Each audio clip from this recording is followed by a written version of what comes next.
안녕하세요. 예니악입니다. 오늘도 와주셔서 감사합니다. 구독과 좋아요는 채널 운영에 큰 힘이 됩니다. 꼭 부탁드리며 오늘의 사연 바로 시작하겠습니다. 안녕하세요. 저는 41살의 남자입니다. 아직 인연을 만나지 못해 결혼은 하지 못했고 작은 카페를 운영하며 여행을 낙으로 살고 있어요. 요새는 여행도 쉽지 않다 보니 가까운 지역들을 돌면서 기분 전환하는 게 유일한 취미예요. 그러다 오늘은 어릴 적 살던 동네를 가보았습니다. 중학교 때 이사를 갔으니 그게 수를 세보니 벌써 25년 가까이 지난 세월이네요.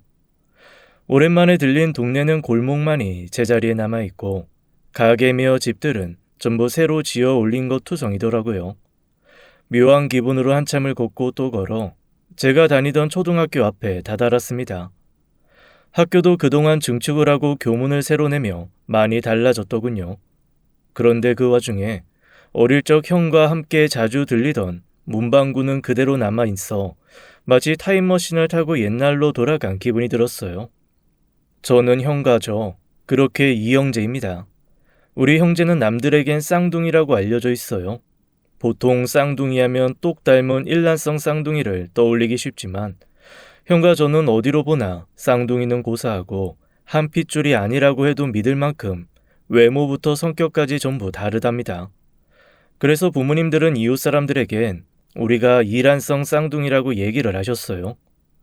동네 사람들도 속으론 무슨 생각을 하든 겉으론 의심할 이유가 없으니 우리 형제가 쌍둥이인가 보다 했겠지요. 그래도 자라면서 형제가 영 안 닮았다는 소리는 귀에 달고 살았답니다. 어째 형이랑 동생이 하나도 안 닮았네. 어디 가면 남이라고 해도 믿겠어. 둘이 이마에 쌍둥이라고 써붙이고 다니기라도 해. 그래야 안 잃어버리지. 동네 아주머니야 별뜻 없이 웃자고 하신 말이지만 어린 제 마음엔 저런 농담들이 상처가 되었어요. 그 까닭은 형과 저는 쌍둥이도 아니고 심지어 피를 나눈 형제도 아니기 때문입니다. 숨길 것 없이 그대로 이야기하자면 제가 어렸을 때 부모님께서 저를 입양하셨어요.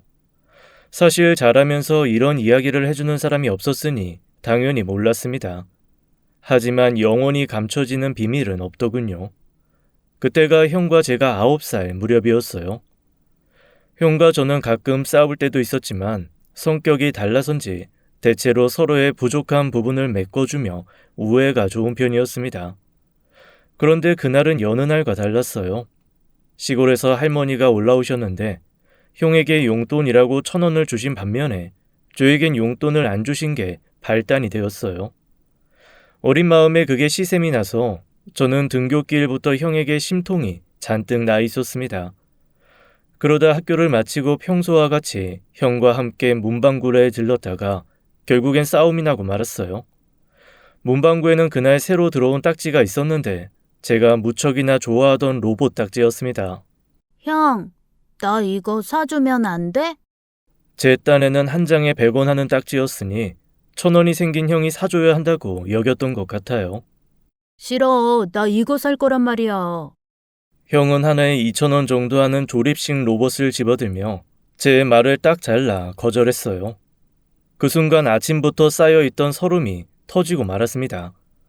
저는 형의 손에 들려있는 로봇 상자를 빼앗아 던져버렸어요.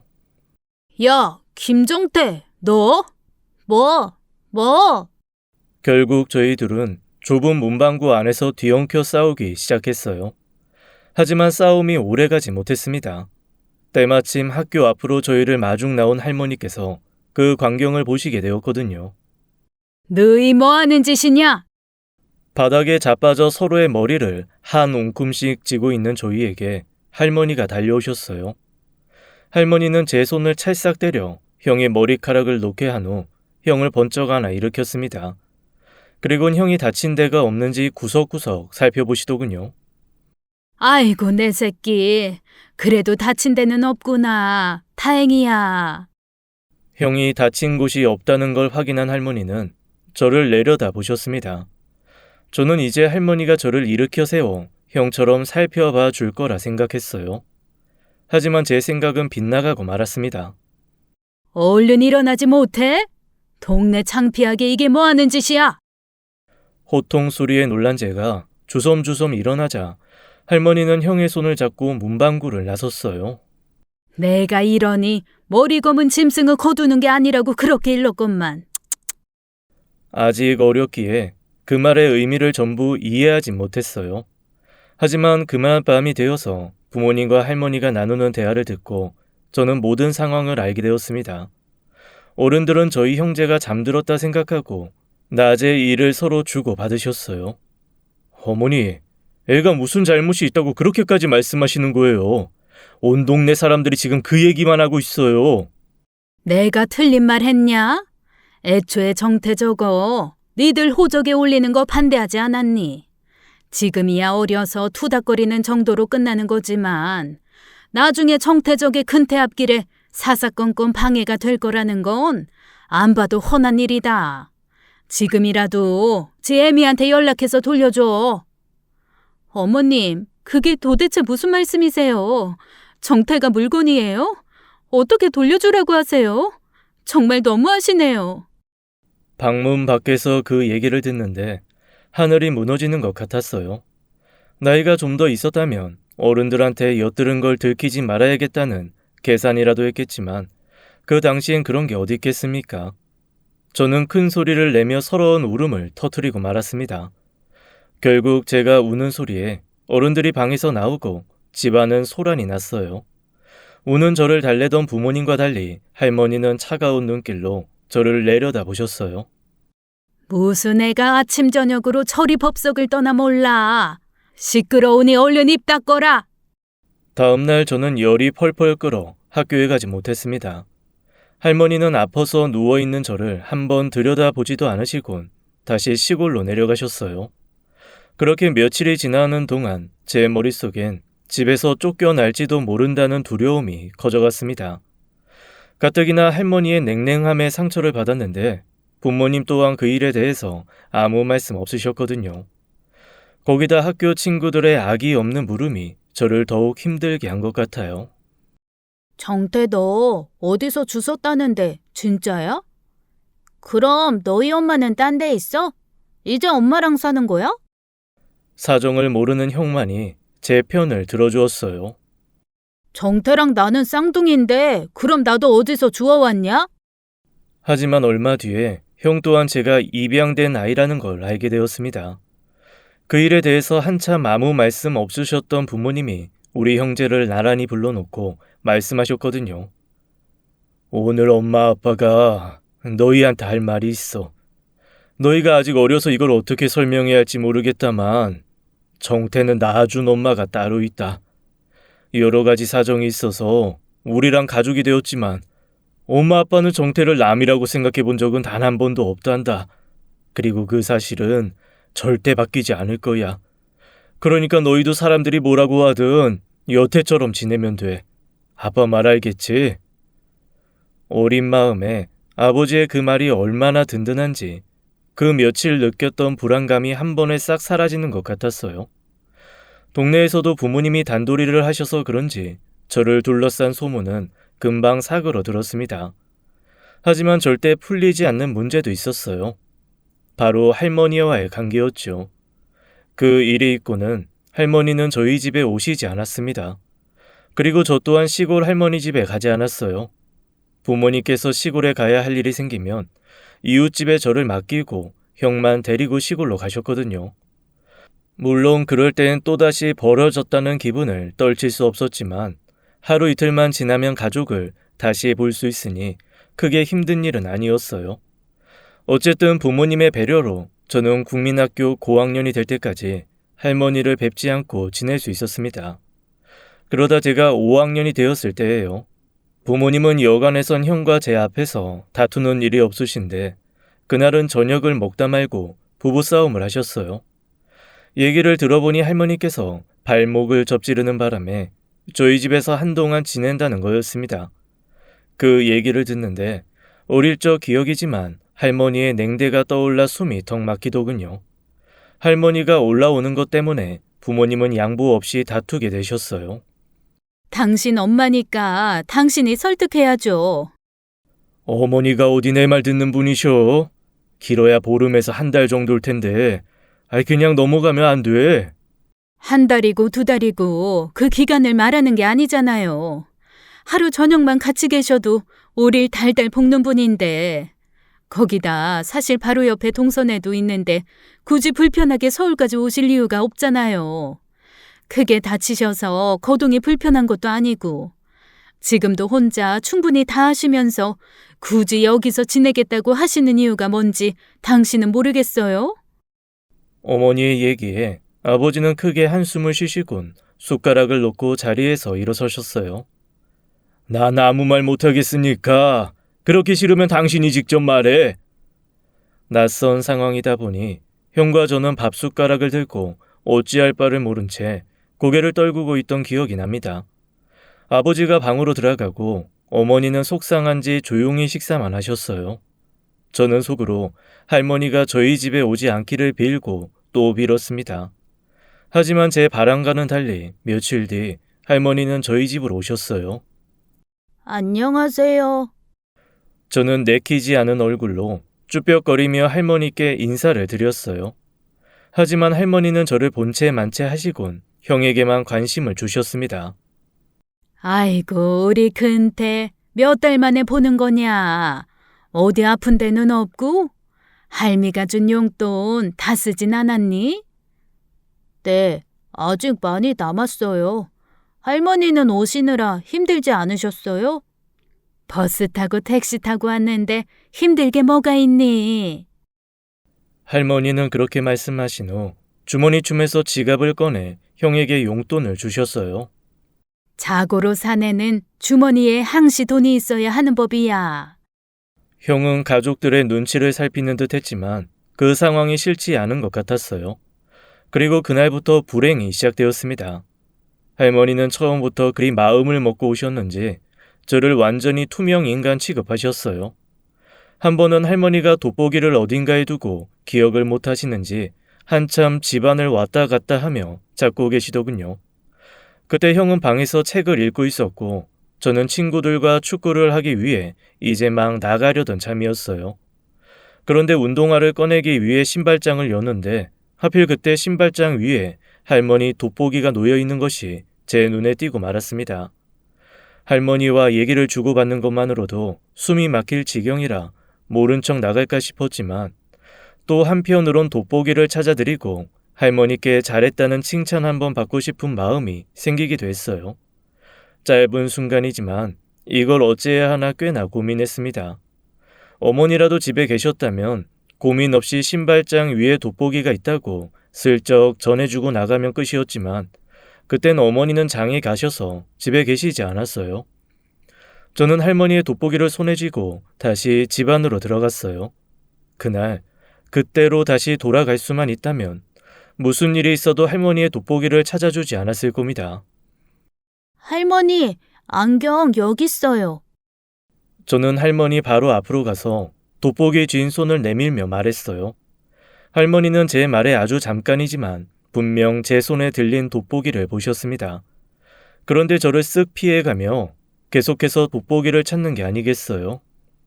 아이고, 이놈의 돋보기가 발이 달렸나? 도대체 어디 간 거야? 근태야, 나와서 할미 돋보기 좀 찾아봐라. 할머니, 돋보기 여기 있다니까요. 저는 몇 번이고 할머니를 쫓아가며 돋보기를 들이밀었어요.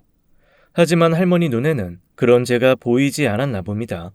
바로 코앞에 돋보기를 든 저를 두고도 형을 부르며 거실을 살피는 할머니를 보고 있자니 생전 경험하지 못한 화가 치밀었어요. 여기 있어요. 제 말 안 들리는 거예요?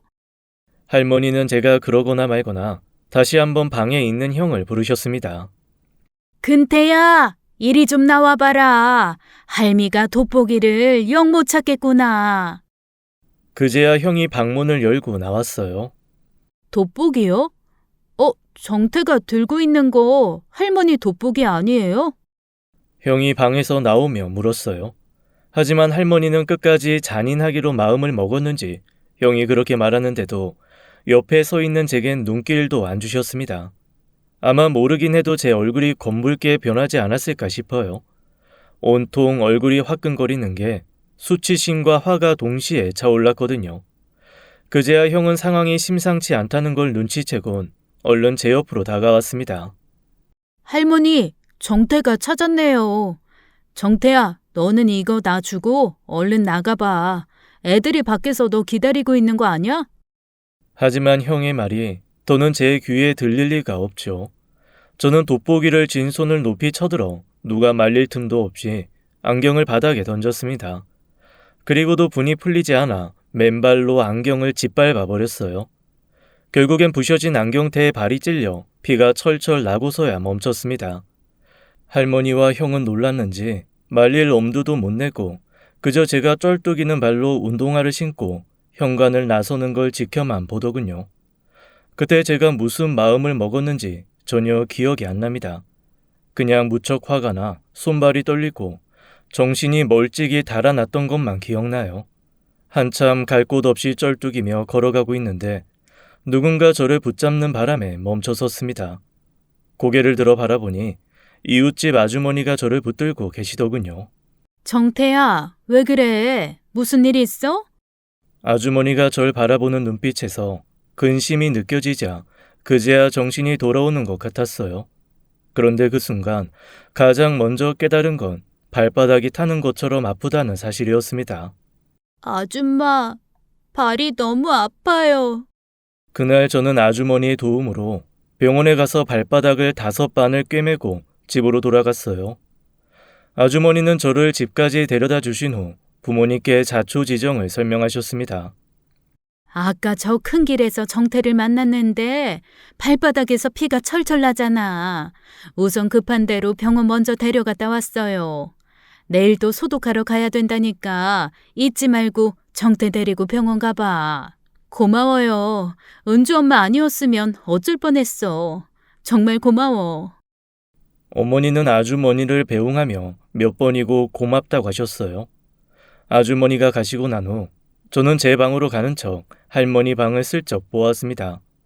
살짝 열린 틈으로 할머니는 보이지 않았고 낮게 틀어놓은 텔레비전 소리만 들렸어요. 차라리 짐을 싸서 시골로 도로 내려가신 거라면 좋겠다 생각했습니다. 저녁이 되어 아버지가 퇴근하실 때까지 저는 방에서 꼼짝하지 않고 있었어요. 어머니도 한번 방문을 열어보시곤 딱히 뭐라 말씀이 없으셨어요. 그러다 아버지가 오시고 곧이어 방문이 벌컥 열렸습니다. 정태 너 이리 나와봐라. 거실로 나가니 할머니는 커다란 짐을 옆에 두고 소파에 앉아 계셨어요. 낮에 있었던 일 전부 들었다. 어서 할머니께 죄송하다고 해라. 죄송이고 나발이고 쟤한테 들을 얘기 없으니 차로 터미널까지만 좀 실어다 다오. 어머님, 이렇게 가시면 저희 마음이 얼마나 불편하겠어요. 아직 어린애라서 사리 분별이 안 돼서 그러는 거예요. 한 번만 눈 감아주세요. 네? 안 될 놈은 떡잎부터 알아보는 거다. 지혜미 피를 고스란히 물려받았으니 그 성질이 어디 가겠니? 어머니, 제발 그만 좀 하세요. 이럴 거면 터미널로 바래다 드릴 테니 그냥 내려가세요. 할머니가 저를 낳아준 친어머니를 들먹거리자 아버지는 무척 화를 내셨어요.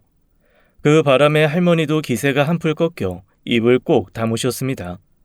하지만 표정으로 봐서는 당장 걸어서라도 시골집으로 가실 것 같았어요. 아버지와 할머니의 냉랭한 기운에 어머니는 안절부절 못하며 두 분을 풀어드리려 무척 애를 쓰셨어요. 당신까지 왜 이래요?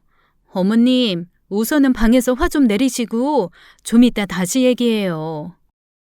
어머니가 빌듯이 사정하자 할머니는 못 이기는 척 방으로 들어가서 문을 꼭 닫으셨어요. 금태도 들어가서 숙제 마저 해라. 거실엔 아버지와 어머니 그리고 저 이렇게 셋만 남았습니다. 아버지는 조금 가라앉은 목소리로 저에게 말씀하셨어요. 할머니가 뭘 하시든 네가 그렇게 버릇없이 나서는 거 안 되는 거다. 할머니는 연세가 있으셔서 고집을 버리기 힘드셔. 그때마다 네 성질대로 하면 결국엔 할머니가 말하는 거랑 다를 게 뭐가 있겠냐. 앞으로는 할머니가 무슨 말씀을 하시든 네 알겠습니다 하고 참도록 해라. 하지만 억울한 마음에 저는 아버지께 대답하지 않았어요. 그 바람에 아버지의 표정은 다시 어두워졌습니다. 네가 억울한 심정을 가져서 당장은 아버지 말이 이해가 안 될지 몰라도 나중에 찬찬히 돌이켜보면 무슨 말인지 알 거다. 아버지 말씀하시는데 대답 안 하고 뭐 하는 거니? 제가 끝까지 입을 닫고 앉았으니 어머니께서 조바심이 나신 듯 저를 채근하시더군요. 정태도 오늘 많이 속상했을 텐데 그냥 둬. 아버지는 그렇게 말씀하신 후 안방으로 들어가셨습니다. 그런데 제 상황이 궁지에 몰렸다는 기분 탓인지 아버지의 말투가 평소와 달리 무척이나 차갑게 느껴졌어요. 그 일이 있고 며칠이 지나는 동안 집안 분위기는 엉망진창이었습니다. 당장에 걸어서라도 시골로 가실 것 같던 할머니는 언제 그랬냐는 듯 짐을 풀고 방에 앉아 항상 거실을 주시하고 계셨어요. 그 덕에 저는 할머니의 눈치를 보느라 화장실 가는 것도 마음대로 못할 지경이었습니다. 제가 화장실을 갈 때는 형이 먼저 할머니의 동태를 파악하고 저에게 일러주어 할머니와 마주치는 걸 겨우 피할 수 있었어요. 아버지는 집안에 이런 기운이 싫어서였는지 아니면 저를 피하기 위해서인지 평소보다 퇴근이 늦어졌습니다. 그러다 보니 할머니와 제 사이에서 안절부절 못하는 건 어머니뿐이었어요. 안 그래도 안색이 창백하던 어머니는 그 사이에 먹는 것도 제대로 못 먹은 듯 눈에 띄게 살이 빠지고 혈색도 나빠졌습니다. 저는 어머니가 밥상을 2번 차리지 않도록 할머니와 한 식탁에서 밥을 먹었는데 아무래도 살얼음판 같은 식사 자리가 어머니의 피를 더욱 마르게 하는 것 같았어요. 그 후엔 제가 먼저 눈치껏 식사 시간을 지나 집으로 돌아오는 등 할머니와 함께 먹는 밥 시간을 피하게 되었습니다. 나중엔 아버지께서 다시 제 시간에 퇴근하시고 가족 모두가 함께 밥을 먹을 때에도 자연스럽게 저는 그 자리에 끼지 않게 되었어요. 제가 가족과 함께 있는 시간을 더욱 피했던 이유는 할머니와 아버지의 싸움이 잦아졌기 때문입니다. 할머니는 제가 눈에 보이기만 하면 쓸데없는 일로 가족들에게 트집을 잡았어요. 애미 너는 할 줄 아는 반찬이라곤 잡채밖에 없는 거니? 저번 주에도 올라오더니 이걸 상에다 또 올리냐? 할머니, 아까 낮에 드시고 싶다고 했잖아요. 그냥 좀 드세요. 어머니 잡채 좋아하시잖아요. 이런 식으로 결국엔 아무것도 아닌 일이 아버지와 할머니의 다툼으로 번지는 일이 비일비재해졌어요. 그러다 보니 가족들도 제가 밥 시간을 피해 혼자 먹는 걸 오히려 반기는 것 같았습니다. 특히나 아버지는 할머니와의 계속되는 마찰로 많이 지친 것 같았어요. 저를 대하는 모습이 예전과 영 달랐거든요. 제가 인사를 해도 무뚝뚝하게 받아주시고 저와 눈이 마주치는 일은 거의 없었어요. 그러다 아버지의 마음을 확실히 알게 되는 사건이 생기고 말았습니다. 그때가 6학년을 앞둔 겨울방학이었는데 이른 아침부터 어머니와 아버지가 다투는 소리에 저는 잠에서 깼어요. 당신 도대체 애한테 왜 그러는 거예요? 아직 그때 일 때문에 그러는 거예요? 어린애잖아요. 그게 아니라도 근태한테 얘기 들어서 어머님이 어떻게 하신 건지 알잖아요. 그 일이랑 상관없으니까 괜히 말도 안 되는 소리로 문제 만들지 마. 차에 탈 수 있는 인원이 정해진 걸 랜드로 어쩌라는 거야. 정말 이유가 그뿐이에요? 알고 보니 아버지는 친구들과 자식들을 데리고 스키장을 가기로 약속을 잡으셨고 그 일정에 저만 빼고 형만 데리고 가기로 한 거였어요. 결국 그 일로 어머니와 아버지는 한참을 싸우셨는데 스키장을 가는 당일이 되어선 어머니도 아버지를 말릴 수 없다 생각하셨는지 저에게 거짓말을 하셨습니다. 아버지랑 근태는 오늘 시골 다녀온다고 내려갔어. 정태 너는 오늘 친구들이랑 극장이라도 다녀와라. 어머니는 제가 안쓰러웠는지 그 당시 아이들에게 최고 인기였던 영화 우레메를 보고 오라며 용돈을 쥐어주셨어요. 서러운 마음과 억울함이 마음 한가득 찼지만 가족들 중간에서 안절부절 애를 쓰는 어머니를 보며 겨우 참아냈습니다. 하지만 저에 대한 아버지의 냉대는 날이 갈수록 심해졌고 그럴 때마다 어머니와 아버지의 싸움은 더욱 커져갔어요. 우리 형제가 중학교에 올라가고는 할머니는 시골집으로 내려가셨지만 할머니가 집안 곳곳에 뿌리고 간 브라의 씨는 뿌리를 내려 열매를 맺었습니다. 부모님은 눈만 마주치면 싸우는 것에 지쳐 서로 대화를 안 하시는 건 물론이고 나중에는 아예 각방을 쓰셨어요. 그러다 보니 한참 예민한 나이였던 형과 저도 싸우는 일이 잦아졌습니다. 형은 부모님 사이가 나빠진 원인이 저라고 생각해 틈만 나면 저에게 시비를 걸었어요. 너 때문에 엄마랑 아버지가 맨날 싸우는데 너는 아무렇지도 않냐? 그 책이 눈에 들어와? 제 반응에 따라 그날의 싸움이 커지기도 하고 정도권 넘어가기도 했어요. 사실 처음에는 형의 말을 맞받아쳐 싸웠지만 결국엔 그게 또 부모님의 싸움으로 번진다는 걸 깨닫고는 최대한 형의 말에 반응하지 않으려 했습니다. 하지만 시간이 지날수록 형의 시비는 더 거세졌어요.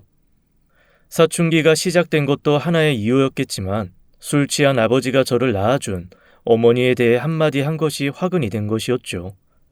뻔뻔한 여자 같으니라고 이 죄를 짓고도 뻔뻔하게 찾아와서는 지혜를 길러달라고 툭 던져놓고 출소 후에도 죽었는지 살았는지 연락 한 번 없지. 형은 아버지의 술주정을 고스란히 기억해뒀다가 저에게 툭하면 범죄자의 자식이라고 시비를 걸었어요. 네 애미 닮아서 너도 이렇게 뻔뻔한 거냐? 이 정도 키워줬으면 알아서 살아줘야지. 언제까지 우리 집에 빌붙어서 피 빨아먹는 기생충처럼 살 생각이야? 하긴 범죄자 자식이 뭘 어쩌겠냐. 물려받은 피가 더러운 것뿐이지. 참다 결국 저는 형과 아주 크게 싸우게 되었어요. 그동안 참아온 울분이 한 번에 폭발한 저는 형이 곤죽이 되도록 주먹을 휘둘렀습니다. 그 일로 아버지는 저를 고아원이든 어디든 보내버리겠다고 하셨어요. 불쌍해서 거둬줬더니 은혜를 원수로 갚아. 어머니 말씀대로 애저녁에 머리 검은 짐승은 거두는 게 아니었어. 내일 날 밝는 대로 고아원이든 어디든 데려다 줄 테니 짐 싸도록 해라. 당신 지금 무슨 말 하는 거예요? 아무리 화가 나도 할 말이 있고 하지 말아야 할 말이 있는 거예요. 내가 지금 화난다고 순간적으로 이러는 것 같아? 좋은 마음으로 남의 자식 키워줬다가 내 어머니랑도 의절할 판이야. 참을 만큼 참았다가 하는 말이라고. 아버지와 어머니의 싸움은 결국 이혼 얘기가 나오고서야 끝이 났습니다. 내가 저 애한테 이러는 게 영 못마땅하면 당신이 키워. 나는 근태 데리고 나갈 테니. 저는 아버지가 그저 화가 나서 하는 말이라고 생각했어요. 하지만 다음 날이 되어 아버지는 형을 데리고 정말로 집을 나가셨습니다. 그 후 어머니는 몇 날 며칠을 울며 보내셨어요. 이 모든 일이 나로 인해 비롯됐다는 생각에 제 마음도 무척 괴로웠습니다. 할 수만 있다면 가족의 눈앞에서 완전히 사라져주고 싶었어요. 시간이 흐를수록 그런 마음이 커져서 저는 가출까지 염두에 두고 있었어요. 그런데 정말 생각지도 못한 일이 일어났습니다. 어느 하루 집에 가니 처음 보는 아주머니가 와 계시더군요. 어머니 친구분이라 생각하고 저는 꾸벅 인사를 드리고 방으로 들어갔습니다. 그런데 어머니께서 잠시 후 제 방으로 들어와 뜻밖의 이야기를 꺼내셨어요. 정태야, 지금 집에 오신 아주머니 말이다. 사실은 너를 낳아주신 친어머니셔. 며칠 전에 어떻게 하셨는지 우리 연락처를 알고 전화를 주셨더구나. 좀 있으면 미국으로 이민을 간다는데 마지막으로 널 한번 보고 싶다고 하셨어. 요새 우리 집 상황이 안 좋아서 처음엔 거절하려고 했는데 어쩌면 너랑도 처음이자 마지막으로 만나게 되는 걸지도 모르는 거라 어쩔 수 없이 오시라고 했다. 괜찮겠니? 아주머니 한번 만나볼 생각 있어? 하지만 너무 예상치 못한 일이라 저는 친어머니와 만나는 걸 거절했어요. 한 번도 생각 못한 일이라 죄송해요, 어머니. 아니야. 엄마가 너한테 미리 얘기라고 네 생각을 살폈어야 했는데 오히려 미안하구나. 제 머릿속은 더욱 복잡해졌습니다. 아버지와 어머니의 불화도 힘든 참에 갑자기 친어머니가 절 보고 싶다고 찾아오시다니요. 키우지 못하겠다고 버릴 땐 언제고 생뚱맞게 얼굴이나 보자고 찾아온 것에 시간이 지날수록 분통이 터졌어요. 결국 그날은 제가 준비가 되지 않아 친어머니는 그냥 발길을 돌릴 수밖에 없었어요. 그렇게 일주일 정도 지났을 때입니다. 학교가 끝나고 집으로 가니 아버지가 와 계시더군요. 아버지는 어머니와 완전히 갈라서기 위해 남아있는 짐도 빼고 또 이혼 서류의 도장을 받기 위해 왔다고 했습니다. 저는 어색함을 못 이기고 인사만 드린 후 방으로 들어갔어요. 하지만 모든 신경은 거실로 향해 두 분의 대화 소리에 귀를 기울였습니다. 어차피 갈라설 거 길게 끌 거 없이 도장 찍어줘. 이 근태랑은 얘기했는데 근태도 나랑 살겠다고 하니 당신은 정태랑 지내면 될 것 같아. 당신 꼭 이 방법 말고는 없는 거예요? 이혼하고 내가 어떻게 살아요? 당신이 마음 돌리면 안 돼요? 여태까지 우리 가족 잘 지내왔잖아요. 당신은 어땠는지 몰라도 나는 여태 잘 지내는 척한 거였어. 한 번도 정태를 내 친자식이라고 여긴 적 없어. 내 선택으로 거둬들인 아이니 남들 보는 눈이 무서워서라도 더 잘하려고 했던 것뿐이야. 그래서 어머니가 그렇게 반대하시고 싫어하는데도 맞선 거야. 내 마음이 딱 어머니 마음이니까 그걸 부정하려고. 이제 우리 가족이 여태 어떻게 지내온 건지 알겠어? 어머니는 한참 말이 없으셨어요. 그러다 울먹이는 소리로 힘겹게 말씀하시더군요. 난 당신이랑 근태 없이 못 살아요. 그럼 당신 선택만 남았네. 그 순간 내가 사라지면 우리 가족이 행복할 수 있다는 사실을 깨달았습니다. 고민 끝에 저는 혹시 마음이 바뀌면 연락을 하라고 받아둔 친어머니의 연락처로 전화를 했어요. 부탁이 있어요. 부탁이 있다는 제 말에 친어머니는 한달음에 저를 만나러 와주셨습니다. 마음속으론 친어머니를 만난다는 것에 떨리기도 하고 또 어머니에 대한 궁금증도 컸지만 일부러 저는 아주 차갑게 친어머니를 대했어요. 길게 얘기 안 할게요. 저한테 돈 좀 빌려줄 수 있어요? 친어머니는 제 말에 당황하는 듯 보였어요. 혹시 무슨 일 때문에 그러는지 물어봐도 될까? 제가 꼭 대답할 필요는 없는 거죠? 그래. 하고 싶지 않으면 안 하면 돼. 그 전에 내가 제안할 일이 있는데 그것 먼저 들어보지 않을래? 저는 싫다 좋다 대답 없이 친어머니를 쳐다만 보고 있었습니다. 내가 얼마 뒤면 미국으로 아주 이민을 갈 생각이야. 널 그 집에 보낼 때만 해도 내 사정이 너무 안 좋아서 너라도 좋은 집에서 배불리 먹고 살라고 보냈던 건데 이젠 엄마도 너 하나쯤은 부족한 것 없이 먹이고 입히고 가르칠 능력이 된단다. 너만 좋다면 엄마랑 같이 미국으로 가지 않을래? 순간 생각지도 못한 제안에 저는 어안이 벙벙했어요. 하지만 당황한 모습을 감추려 오히려 화를 냈습니다. 아줌마가 무슨 엄마야. 자식 버리는 게 엄마야? 안다. 네가 어떤 마음으로 살았을지 알고 있어. 친어머니는 펄펄 날뛰는 저를 달래려 무척 애를 쓰셨어요. 내 얘기 한 번만 들어주렴. 이 얘기만 하고 나면 날 이해해달라는 말도 또 용서해달란 말도 안 하마. 사실은 무척이나 궁금했습니다. 제 앞에서 절절 매는 친어머니는 무슨 사정으로 자식을 버리고 또 죄를 지어 범죄자가 되었는지요. 제가 사그러드는 낌새가 보이자 친어머니는 말씀을 시작하셨어요. 나도 어릴 때 부모 없이 혼자 자랐단다. 그래서 네 마음이 뭔지 잘 알고 있어. 매일이 춥고 배고팠어. 단 하루도 먹을 걱정과 잠자리 걱정 안 해본 날이 없을 정도였어. 상황이 안 좋으니 원망할 수 있는 건 날 버린 부모밖에 없더구나. 버릴 거면 왜 낳았는지 항상 원망을 가지고 살았어. 그런데 20살이 돼서 아무 준비도 안 된 상태에서 널 임신하게 되었단다. 처음엔 나쁜 생각도 먹었어. 내 아이가 나처럼 춥고 배고프게 살아갈 날을 생각하니 죽고 싶더구나. 하지만 도저히 그럴 수가 없었단다. 그래서 차마 인간으로 해서는 안 될 짓을 하고 말았어. 친어머니는 절 낳은 병원에서 어느 유복한 가정을 봤다고 했어요.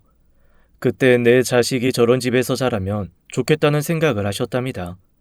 그 생각은 생각으로 그치지 않고 결국엔 저와 몇 시간 차이를 두지 않고 태어난 그 집 아이를 친어머니가 데려갔고 절 몰래 그 자리에 두고 가신 거예요. 그렇게 친어머니는 한 달을 그 집 아이를 데리고 밖에서 노숙을 하셨습니다. 그러다 황달이 와서 우는 아이를 보며 자신이 저지른 짓이 무엇인지 깨달았다고 해요. 그 길로 어머니는 경찰서에 자수를 하여 죗값을 치르기로 마음을 먹었다고 합니다. 다행히 어머니가 데리고 온 그 아이는 제 부모를 찾아가게 되었고 그 집에서 자라던 저는 보육시설로 갈 예정이었다고 해요. 그런데 마음씨 좋은 그 집 부모님들이 널 입양해 주셨지. 그 후에 나는 교도소에서 배운 미용 기술로 출소 후에 자리를 잡을 수 있었단다. 마음 같아선 당장이라도 널 데려와서 함께 살고 싶었지만 그럴 수가 없었어. 어머니는 먹고 살 돈이 생기자 제 생각이 무척 났었대요.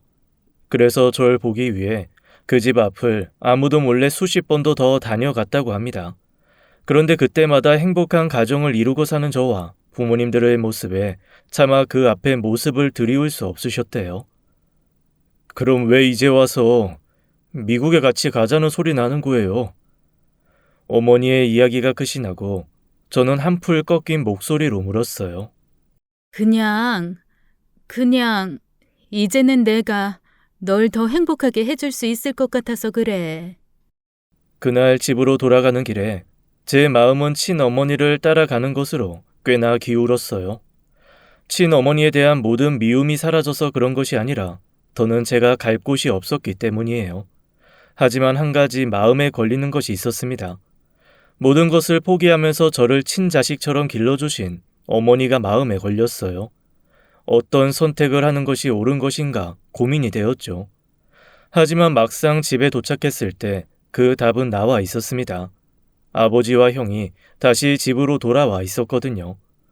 어찌된 영문인지 궁금했지만 누구 하나 일러주지 않았기에 그저 잠자코 있었어요. 그런데 그날 밤 형의 입에서 진실을 듣게 되었습니다. 야, 너 미국 간다며? 네 엄마가 하도 안 찾아가니까 우리 엄마가 전화해서 데리고 가라고 했더더라. 버릴 땐 언제고 그래도 데려가라니까 군말 없이 데려간다고는 했나 보네. 뭐가 됐던 네가 눈앞에서 사라진다니 이제 숨 좀 쉬고 살겠다. 저는 길러주신 어머니께서 가정을 지키기 위해 결국 저를 버린 거였죠. 그 말은 비수가 되어 제 가슴에 꽂혔고 저는 그 길로 집을 뛰쳐나와 친어머니에게 갔습니다. 데리고 갈 마음도 없으면서 억지로 떠맡은 거예요? 내가 불쌍해 보여서 그러는 거면 돈이나 얼마 떼주고 내버려 두세요. 저 혼자 알아서 살 수 있어요. 저는 길러준 가족에게 받은 상처까지 전부 합해서 친어머니에게 쏟아부었어요. 그런 게 아니야. 이미 얘기했잖니. 그 집에서 네가 행복한 줄 알고 차마 네 앞에 나설 수 없었어. 그런데 그게 아니더라. 또다시 내 욕심이라는 건 알지만 엄만 오히려 하늘에 감사했어. 이렇게라도 널 다시 만날 수 있다는 것에. 친어머니는 제게 진심을 다해 용서를 비셨어요. 하지만 제겐 친어머니가 어떤 마음이든 중요하지 않았습니다. 어차피 더는 제가 돌아갈 집이라곤 없었으니까요. 그 후 저는 다시는 그 집으로 돌아가지 않았습니다. 물론 그 가족들도 저를 찾지 않았고요. 저는 싫으나 좋으나 친어머니와 지내면서 미국 이민을 준비했습니다. 하지만 평생을 가족이라 여기며 살아왔던 사람들에게 버림을 받은 상처는 꽤나 아팠어요. 특히나 아버지께서 제 짐을 친어머니 집으로 가져온 날은 영원히 잊지 못할 것 같습니다. 그날 아침에 저는 친어머니로부터 아버지가 저녁에 짐을 가져다 줄 거라는 이야기를 미리 전해 들었어요. 사실 아버지를 피할 수도 있었지만 마지막이라는 생각에 보고 싶은 마음이 들었습니다. 그래서 저는 일부러 아버지가 집에 들를 시간에 맞춰 방에서 기다리고 있었어요. 저녁이 됐고 거실에서 소란스러운 소리가 들렸습니다. 아버지가 오셨다는 생각에 저는 거실로 나가보려 문고리를 잡았어요. 하지만 아버지의 말에 결국 나갈 수 없었습니다. 정태는 아직 안 왔나 봐요. 아까부터 방에서 기다리고 있었어요. 잠시만 기다리시면 금방 불러올게요. 아닙니다. 뭐 이렇게 된 마당에 앞으로 다시는 안 보는 게 좋을 것 같아요. 애 엄마도 그래서 일부러 같이 안 왔어요. 끝까지 아버지라는 사람은 제 가슴에 비수를 꽂았습니다. 저는 쥐고 있던 문고리를 놓고 힘없이 바닥에 털썩 주저앉았어요. 이 아픔이 영원히 사라지지 않을 거라 생각했어요. 그런데 그때 한 번도 들어보지 못한 차가운 목소리로 친어머니가 말씀하셨습니다. 네, 그게 좋겠네요. 다시는 우리 정태 볼 일은 없을 겁니다. 그동안 키워주신 거에 대해서는 금전적으로 보상해 드릴 생각이니 조만간 연락드릴게요. 나를 버렸다 생각했던 친어머니였는데 어느새 제 버팀목이 되어주셨더군요. 잠시 후 거실이 다시 조용해지고 친어머니께서 방으로 들어오셨습니다. 방금 네 아버지가 집 넣어주고 가셨어. 바쁘셔서 오늘은 그냥 가셨는데 나중에 시간 되면 꼭 한번 보자고 하시더라. 아버지는 누가 아버지예요? 내가 아버지가 어딨어? 괜히 퉁명스럽게 받아쳤지만 닫혀있던 마음이 조금 열리는 게 느껴졌어요. 그 후 어머니와 저는 미국으로 갔습니다. 모든 것이 낯설었기에 새롭게 시작하는 마음으로 어머니와 저는 서로 의지하며 지냈어요. 그러다 보니 어느 순간 어머니에 대한 미움은 사라지고 완전히 가족으로 받아들일 수 있었죠. 이제는 어머니가 함께하지 않는 제 삶은 생각도 할 수 없을 정도입니다. 몇 년 전에는 어머니와 함께 다시 한국으로 들어와 같은 아파트 단지에 독립해서 살고 있어요. 사실 저는 어머니를 모시고 살고 싶었지만 어머니께서 독립하라고 적극적으로 나오셔서 한 집에 모실 수가 없었네요. 아들도 이제 좋은 여자 만나서 가정 이뤄야지. 엄마 모시고 산다면 누가 좋아하겠어. 엄마는 이렇게 가까이 살면서 얼굴 보고 사는 것만으로도 너무 행복하단다. 어머니 말씀처럼 이제는 사랑하는 사람을 만나서 제 가정을 이루고 살고 싶은 욕심도 생겨 얼마 전엔 참한 아가씨를 소개받기도 했답니다. 아픈 날이 많았던 만큼 남아있는 삶은 더욱 기쁨으로 채우며 살아갈 생각이에요. 그리고 듣기로 예전 가족이었던 그 사람들은 그리 행복한 삶을 살지 못했던 것 같아요. 아버지와 어머니는 제가 떠나고 한동안 잘 지냈는 듯 보였지만 결국엔 헤어졌다고 합니다. 그리고 형이었던 근태는 여기저기 회사를 옮겨 다니며 적응하지 못하다 사업을 했다고 해요. 하지만 그 사업도 상황이 여의치 않아 할머니가 물려주신 돈까지 전부 까먹은 후에 그만뒀다고 합니다. 그래도 한때는 가족이었던 사람들인데 불행한 삶을 살았다니 마음이 안 좋았던 것도 사실이에요. 하지만 그뿐이겠죠. 그들이 어떤 삶을 살든 저와의 인연은 끝이 났고 각자의 삶을 살아가야겠죠. 저도 제 앞에 놓인 삶을 친어머니와 함께 살아갈 것이고요. 지금까지 옛 이야기였습니다. 끝까지 함께 해주신 여러분 감사드리며 저희는 다음 사연으로 돌아올게요. 감사합니다.